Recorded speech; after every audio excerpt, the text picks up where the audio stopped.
जय श्री कृष्ण। आप सभी का स्वागत है मेरे YouTube चैनल गोपाल दीवानी में। आज हम आपको बृहस्पतिवार की पुरानी कथा का रसपान करवाने जा रहे हैं। आइए कथा आरंभ करते हैं। आप सभी से अनुरोध है कि कथा को पूरा सुनकर जाए। प्राचीन समय की बात है। एक नगर में एक बड़ा व्यापारी रहता था। वह जहाजों में माल लदवाकर दूसरे देशों में भेजा करता था। वह जिस प्रकार अधिक धन कमाता था उसी प्रकार जी खोलकर दान भी करता था। परंतु उसकी पत्नी अत्यंत कंजूस थी। वह किसी को एक दमड़ी भी नहीं देती थी। एक बार सेठ जब दूसरे देश में व्यापार करने गया तो पीछे से बृहस्पति देव ने साधु वेश में उसकी पत्नी से भिक्षा मांगी। तो व्यापारी की पत्नी बृहस्पति देव से बोली कि हे साधु महाराज, मैं इस दान पुण्य से तंग आ गई हूँ। आप कोई ऐसा उपाय बताइए जिससे मेरा सारा धन नष्ट हो जाए और मैं आराम से रह सकूं। मैं यह धन लुटता हुआ नहीं देख सकती।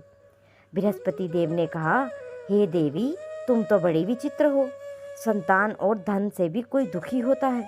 अगर अधिक धन है तो उसे शुभ कार्यों में लगाओ, कुंवारी कन्याओं का विवाह कराओ, विद्यालय और बाग बगीचों का निर्माण कराओ।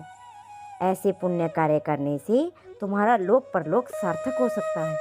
परंतु साधु की इन बातों से व्यापारी को पत्नी को तनिक भी खुशी नहीं हुई और उसने कहा कि मुझे ऐसे धन की आवश्यकता नहीं जिसे मैं दान दूं। तब बृहस्पति देव बोले कि यदि तुम्हारी ऐसी इच्छा है तो तुम एक उपाय करना। 7 बृहस्पतिवार घर को गोबर से लीपना, अपने केशों को पीली मिट्टी से धोना, केशों को धोते समय स्नान करना, व्यापारी से हजामत बनाने को कहना, भोजन में मांस मदिरा खाना, कपड़े अपने घर पर धोना। ऐसा करने से तुम्हारा सारा धन नष्ट हो जाएगा। इतना कहकर बृहस्पति देव अंतर्ध्यान हो गए। व्यापारी की पत्नी ने बृहस्पति देव के कहे अनुसार 7 बृहस्पतिवार वैसा ही करने का निश्चय किया। केवल 3 बृहस्पतिवार ही बीते थे और उसी की समस्त धन संपत्ति नष्ट हो गई और वह परलोक को सिधार गई। जब व्यापारी वापस आया तो उसने देखा कि उसका सब कुछ नष्ट हो चुका है। उस व्यापारी ने अपनी पुत्री को सांत्वना दी कि दूसरे नगर में जाकर बस गया। वहां वह जंगल से लकड़ियां काट कर लाता और शहर में बेचता। इस तरह वह अपना जीवन व्यतीत करने लगा। एक दिन उसकी पुत्री ने दही खाने की इच्छा प्रकट की, लेकिन व्यापारी के पास तो दही खरीदने तक के पैसे नहीं थे। वह अपनी पुत्री को आश्वासन देकर जंगल में लकड़ी काटने चल दिया। वहां एक वृक्ष के नीचे बैठ अपनी पूर्व दशा पर विचार कर रोने लगा। उस दिन बृहस्पतिवार का दिन था। तभी वहां बृहस्पति देव साधु के रूप में सेठ के पास आए और बोले कि हे मनुष्य, तू इस जंगल में किस चिंता में बैठा है? तब व्यापारी बोला, हे महाराज, आप तो सब कुछ जानते हैं। इतना कहकर व्यापारी अपनी कहानी सुनाकर रो पड़ा। बृहस्पति देव बोले कि देखो बेटा, तुम्हारी पत्नी ने बृहस्पति देव का अपमान किया था, इसी कारण तुम्हारा यह हाल हुआ है। लेकिन तुम किसी प्रकार की भी चिंता मत करो। तुम गुरुवार के दिन बृहस्पति देव का पाठ करो। 2 पैसे के चने और गुड़ लेकर जल के लोटे में शक्कर डालकर वह अमृत और प्रसाद अपने परिवार व सदस्यों और कथा सुनने वालों में बांट दो। स्वयं भी प्रसाद और चरणामृत लो। भगवान तुम्हारा अवश्य कल्याण करेंगे। साधु की बात सुनकर व्यापारी बोला कि महाराज, मुझे तो इतना भी नहीं बचता कि मैं अपनी पुत्री को दही लाकर दे सकूं। इस पर साधु बोले कि तुम लकड़ियां शहर में बेचने जाना।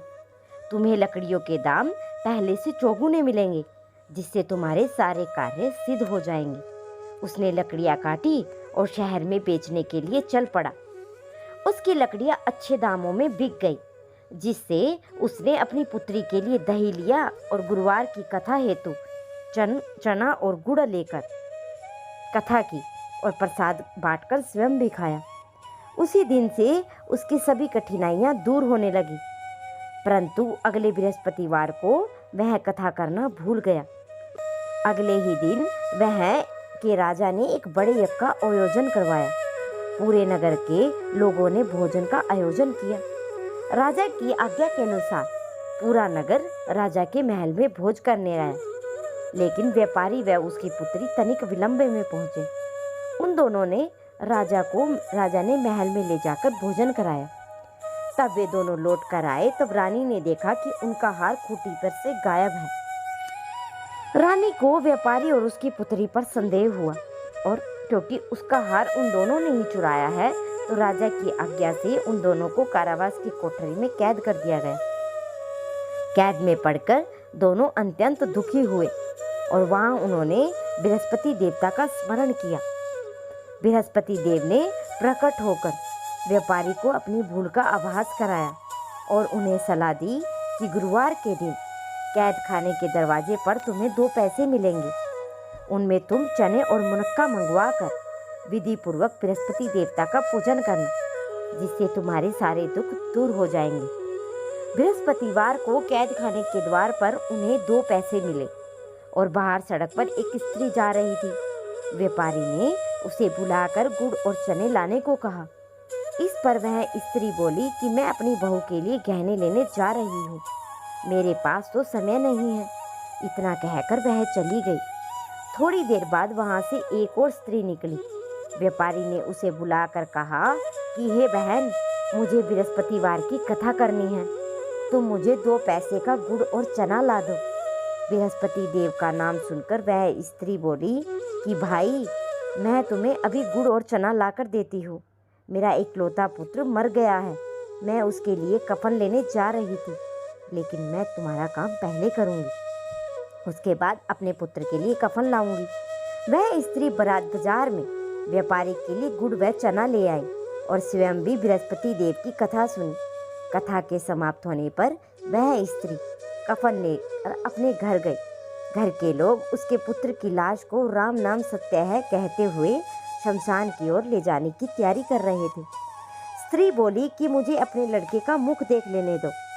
अपने पुत्र का मुख देखकर उस स्त्री ने उसके मुंह में प्रसाद और चरणामृत डाला, तो उसके प्रसाद और चरणामृत के प्रभाव से उसका पुत्र पुनः जीवित हो गया। पहली स्त्री जिसने बृहस्पति देव का निरादर किया था, वह जब अपने पुत्र के विवाह हेतु पुत्र वधू के लिए गहने लेकर लौटी, जैसे ही उसका पुत्र घोड़ी पर बैठकर निकला, वैसे ही घोड़ी ने ऐसी उछाल मारी कि वह घोड़ी से गिरकर मर गया। यह देख स्त्री रो रो कर बृहस्पति देव से क्षमा याचना करने लगी। उस स्त्री से बृहस्पति देव साधु वेश में पहुंचकर कहने लगे कि हे देवी, तुम्हें अधिक विलाप करने की आवश्यकता नहीं है। यह बृहस्पति देव का अनादर करने के कारण हुआ है। तुम वापस जाकर मेरे भगत से क्षमा मांगकर कथा सुनो, तब ही तुम्हारी मनोकामना पूर्ण होगी। जेल में जाकर उस स्त्री ने व्यापारी से माफी मांगी और कथा सुनी। कथा के उपरांत वह प्रसाद और चरना अमृत लेकर अपने घर वापस गई। घर आकर उसने चरना अमृत अपने पुत्र की मुख में डाला, तो चरना अमृत के प्रभाव से उसका पुत्र भी जीवित हो उठा।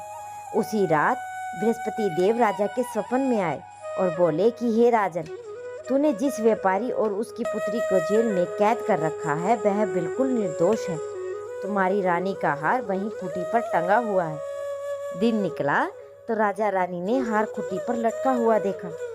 राजा ने उस व्यापारी को और उसकी पुत्री को रिहा कर दिया और उसका आधा राज्य देकर उसे उसकी पुत्री का विवाह ऊंचे कुल में करवाकर दहेज और हीरे जवाहरात दी। हे बृहस्पति देव, जैसे आपने इस व्यापारी के कष्टों को दूर किया, वैसे ही इस कथा को सुनने और ओंकार भरने वाले के दुखों का भी सर्वनाश करें। तो ये थी बृहस्पतिवार की व्रत कथा। अब अगली कथा का रसपान आप अगली वीडियो में करेंगे। अगर आप सभी को कथा पसंद आई हो तो मेरे चैनल को सब्सक्राइब करें, वीडियो को लाइक करें और कमेंट करना तो कतई ना भूलें।